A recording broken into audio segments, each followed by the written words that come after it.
দর্শক একটা জিনিস আকর্ষণীয় ব্যাপার দেখতে পাচ্ছেন, আল্লাহু আকবার আল্লাহু আকবার, এত জোরে লঞ্চ এসে উঠিয়ে দিছে। আল্লাহ আল্লাহ আল্লাহ, তুমি হেফাজত করো আল্লাহ। লা ইলাহা ইল্লাল্লাহু মুহাম্মাদুর রাসূলুল্লাহ, লা ইলাহা ইল্লাল্লাহ, আল্লাহু আকবার আল্লাহু আকবার আল্লাহু আকবার আল্লাহু আকবার। দর্শক আজকে ভিডিওটি সবাই শেয়ার করে দেন প্লিজ, সবাই ভিডিওটি শেয়ার করেন। দেখেন লঞ্চ কর্তৃপক্ষ কিভাবে লঞ্চ চালিয়ে এসে আমাদের বরিশাল মেহেন্দিগঞ্জের এই কালীগঞ্জ গঞ্জটিকে মেরে দিল। দেখেন সঙ্গে সঙ্গে কিন্তু অনেক মানুষের প্রাণহানি হওয়ার সম্ভাবনা ছিল, তবে আল্লাহ পাক রব্বুল আলামিন রক্ষা করছেন, আলহামদুলিল্লাহ। এটা আমাদের কাছে অনেক শুকরিয়ার ব্যাপার।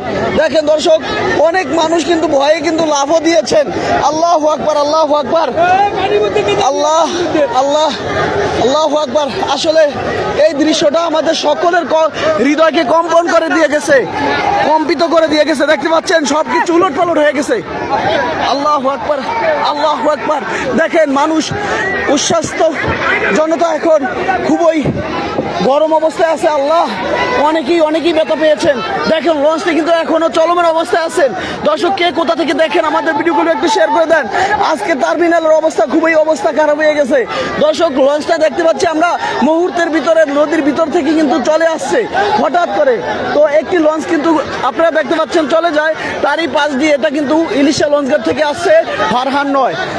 আমার মনে হয় মেয়াদ উত্তীর্ণ গাঁজা খেয়েছে, তা না হলে এরকম ভাবে কেউ লঞ্চ চালায় না। আজকে আপনারাই সচক্ষে দেখেছেন দর্শক আমাদের এখানকার সিচুয়েশন।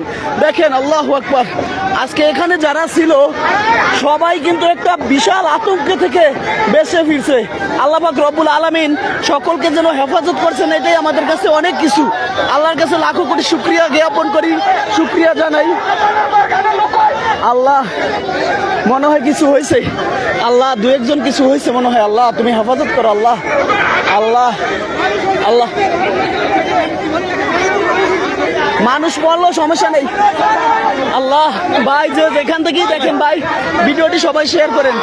আল্লাহ দেখেন বাইরে নিয়ে যান, তাড়াতাড়ি নিয়ে যান। দেখেন গাইস একজন আহত হয়ে গেছেন, এই যে আহত ভাইদেরকে আমরা দেখবো। আল্লাহ আল্লাহ তুমি হেফাজত করো আল্লাহ আল্লাহ। সব অনেকেই ব্যথা পেয়েছে এবং এই যে আমাদের মাঝখান দিয়ে দেখেন আল্লাহ কি হয়ে গেল। আল্লাহ তুমি রক্ষা করো আল্লাহ, সকলকে রক্ষা করো। এই যে একজন আহত হয়েছে তাকে নিয়ে যাচ্ছেন। আল্লাহ এই লঞ্চ আজকে আর ঘাট করবে না, সম্ভবত ঢাকার উদ্দেশ্যে চলে যাচ্ছে। দেখেন উচ্ছ্বাস জনতা এখন খুবই গরম, এজন্য তারা কিন্তু আর মনে হয় ঘাট করবে না সম্ভবত। কিন্তু আজকে যেই মারাত্মক লেভেলের ঘাটটা করেছে লঞ্চ কর্তৃপক্ষ, আমার মনে হয় এটা অনেক ভুল করেছে। কারণ আল্লাহ না করুক যে কোনো মুহূর্তে অঘটন ঘটে